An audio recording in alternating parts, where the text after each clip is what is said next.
Donc chez RTE, gestionnaire du réseau de transport d'électricité à haute et très haute tension, nous constatons depuis 5 années maintenant une dynamique très forte en termes de développement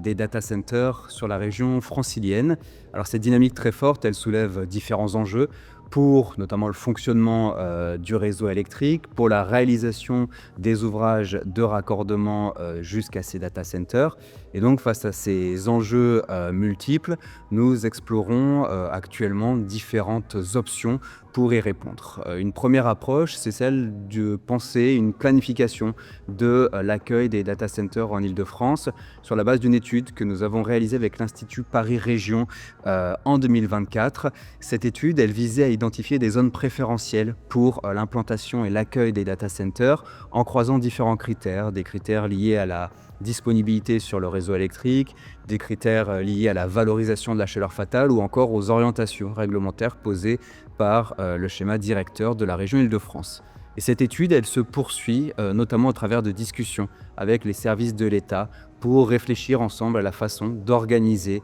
territorialement l'accueil des data centers sur le territoire francilien. Et une seconde approche que nous explorons, c'est une approche de raccordement mutualisé des data centers, notamment sur le sud-est francilien, à cheval entre l'Essonne et la Seine-et-Marne. Et ici, l'enjeu, c'est de penser, sur la base du constat d'une dynamique très forte de développement des data centers, de penser une infrastructure électrique qui soit d'emblée mutualisée entre tous ces projets pour aboutir à une infrastructure électrique plus optimisée, qui s'intègre mieux également dans les territoires et qui permette donc de répondre de façon plus efficace à cette dynamique de développement des data centers et aux enjeux liés à leur raccordement électrique.